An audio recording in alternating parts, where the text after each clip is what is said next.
Hi there, this is Kara from Love, Life, and Simplicity again. Tonight we're going to make a vegan-friendly or dairy-free pizza crust.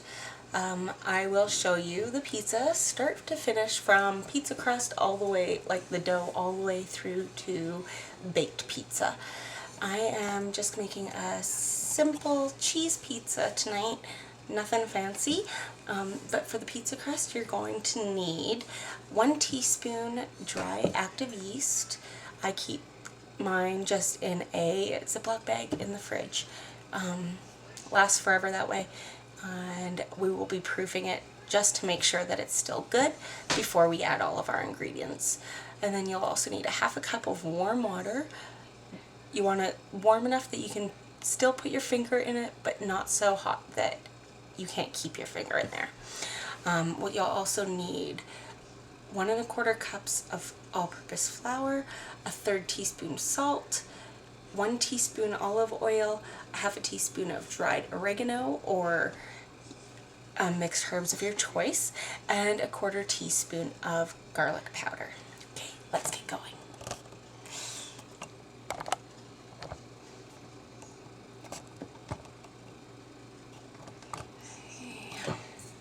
Okay, so let's start. I have half a cup of warm water here. And just 1 teaspoon dry active yeast.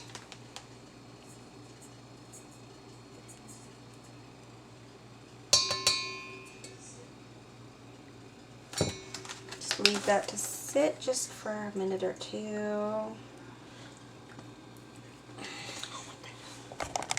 Sorry guys.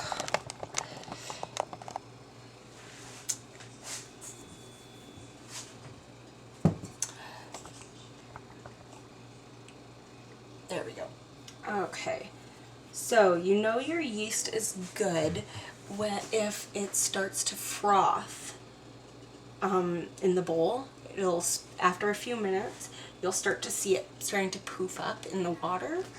Let's see here. Let's see if we can wait a few minutes and see it happening. I know my yeast is still good because I've just recently used it, so I don't proof it very often, but let's see what happens.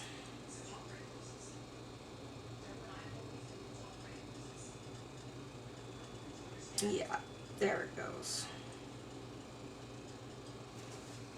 Okay, let's see if I can show you this without my camera completely falling. See if you can see any of the little things come plopping up to the top.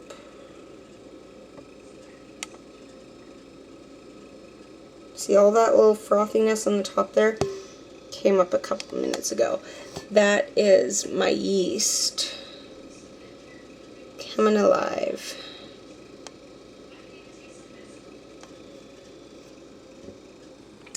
Okay.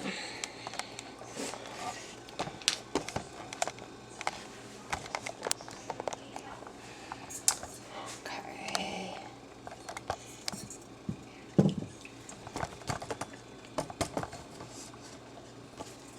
There we go.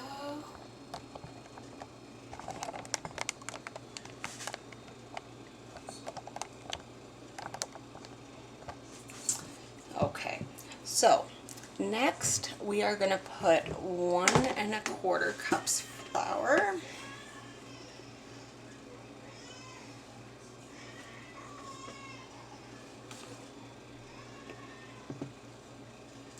Go. 1 teaspoon of salt. Go. A little oil.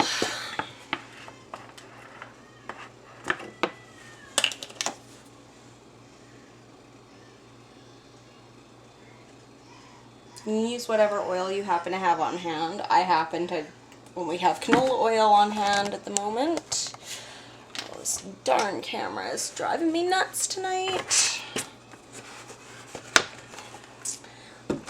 And this is the herbs and garlic powder. There we go. So I have the yeast, the water, the flour, the oil. Let's put this, oh, the salt. I used the other kind of salt, oil, the herbs, and the garlic powder. Okay, we have everything in there.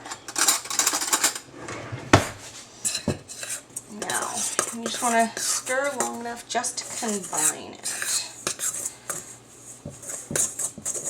You want it to turn into like a dough ball. And it combines pretty quick. I only use the spoon for a few minutes, or for just a minute, just to get the initial mixing down. And then I get in there with my hands, because it's, in my opinion, the best way to work any kind of dough.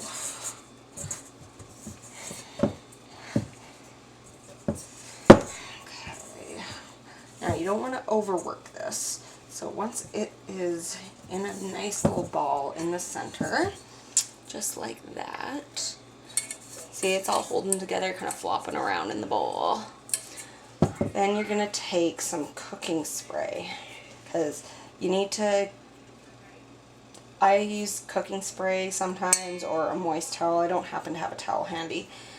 So we're going to spray the thing. This will stop the dough from forming a crust, because once it does that, it's pretty much impossible to get rid of it. So just spray the bowl, quick little spray, spray the dough. Then you're going to let this rise in a warm space. My whole house is warm right now, so I can just leave it sitting on the counter just like this for about 15 minutes, and then I will show you what's next.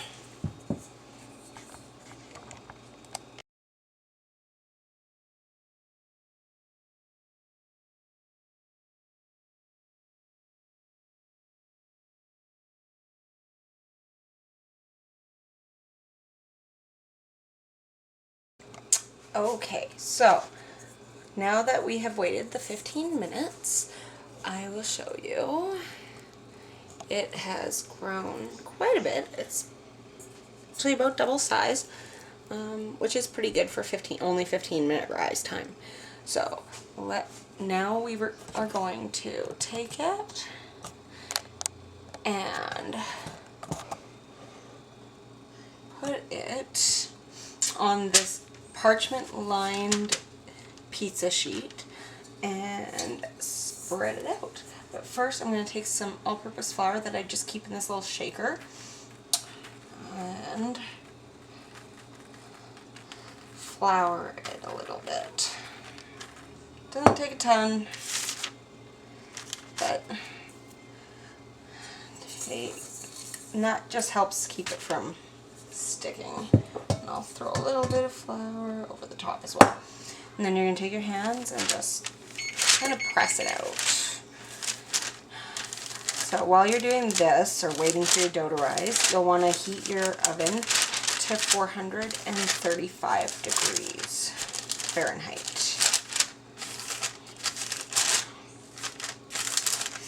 This dough smells absolutely amazing with all of the herbs and the garlic powder in there. And let's turn here.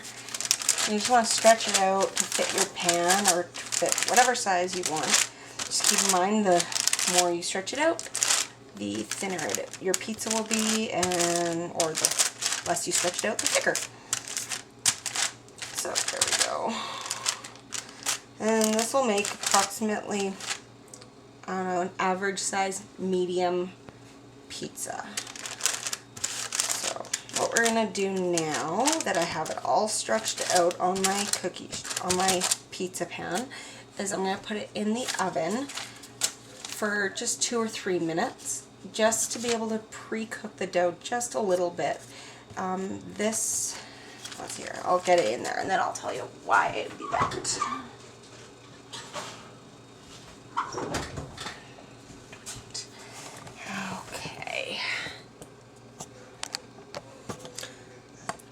Okay, so when you're making fresh pizza dough like this, it's best to pre-bake your dough, your crust, just a little bit before putting the toppings on.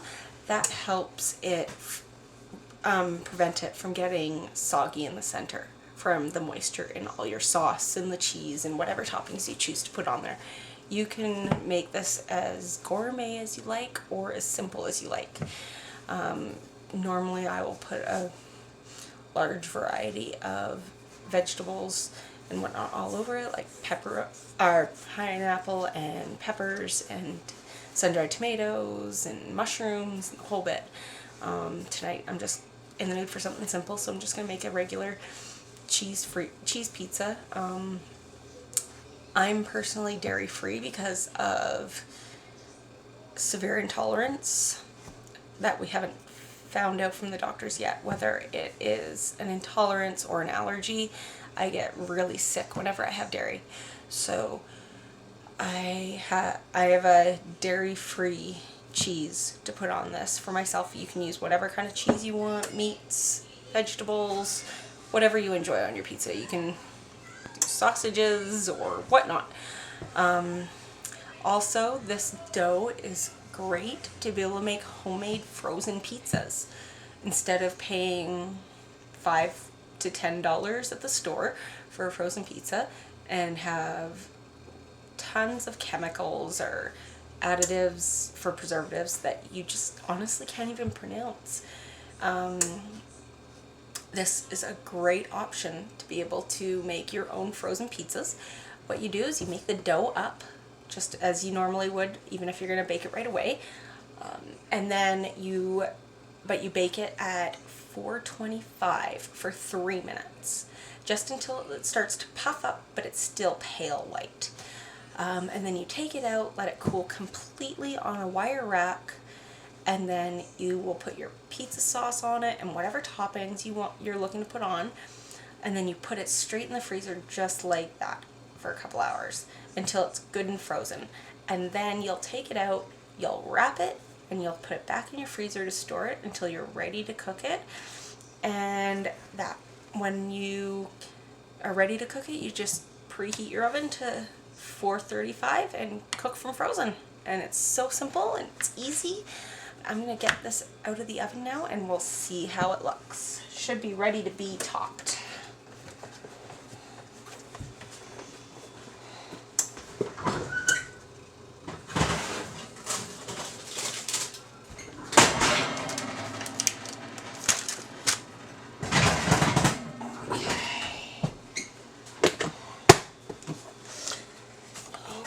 So, I'm gonna lower the camera down again. This smells amazing, I'm telling you. It just absolutely smells amazing. So it's cooked to the touch, so it's not super doughy anymore. I'm gonna slide this parchment out because I like a nice crispy crust. So we'll take that out of there so that it can be directly on the pan now that it's not sticky.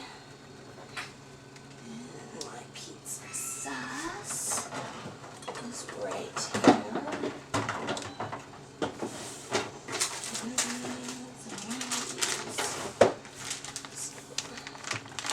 Okay.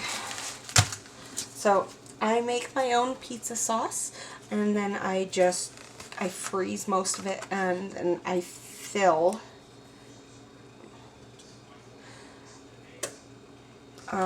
this bottle.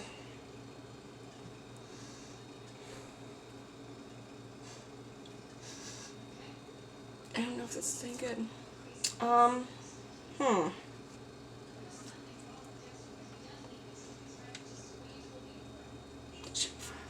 Okay, so I just fill the bottle and go with it.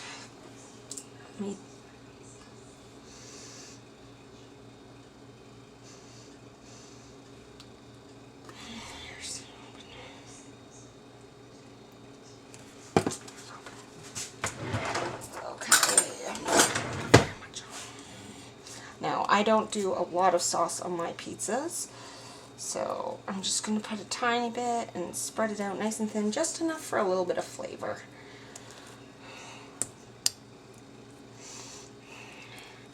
So this sauce was made from some tomatoes that I got for a really good price, and cooked them up and whatnot.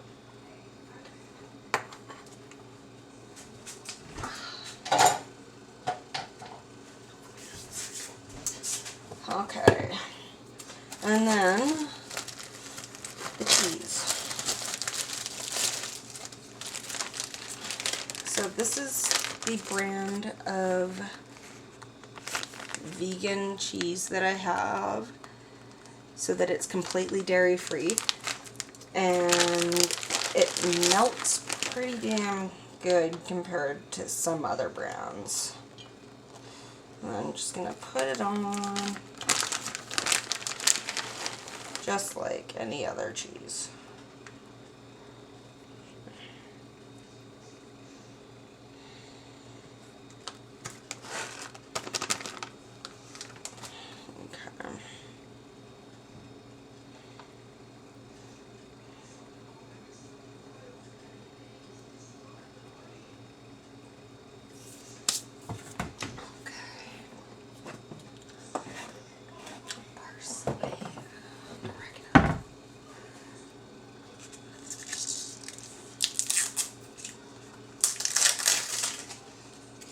Okay, so I like oregano on the top of my pizza as well as in the dough.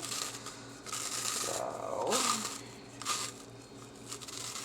it just adds a little kick of flavor, I find. And that's it. And that is ready to go in the oven for about 17 minutes.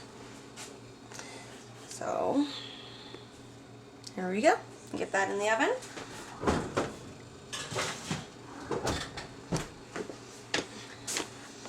And I will show you what it looks like when it's done.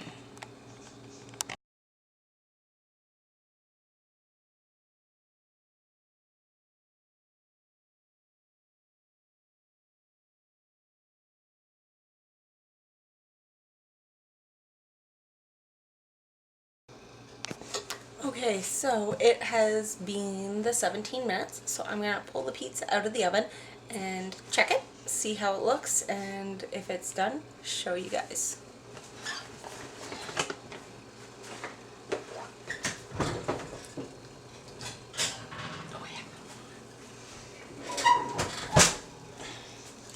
Okay, so this is definitely done. Let's see here.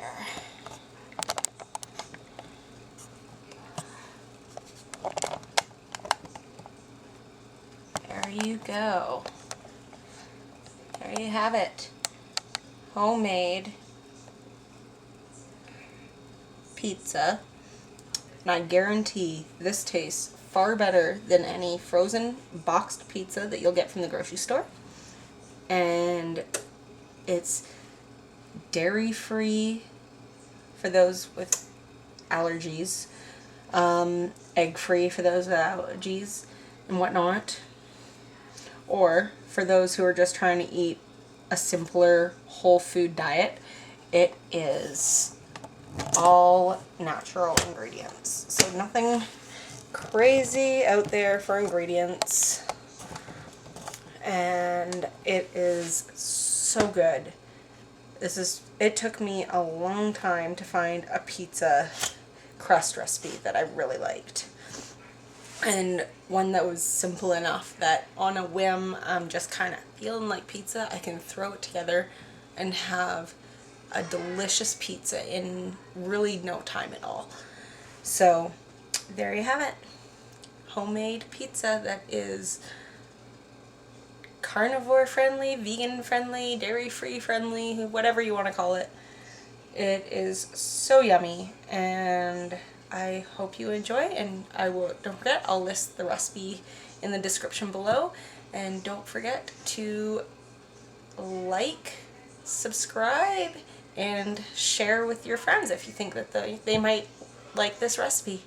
Okay, have a great night, guys. Bye.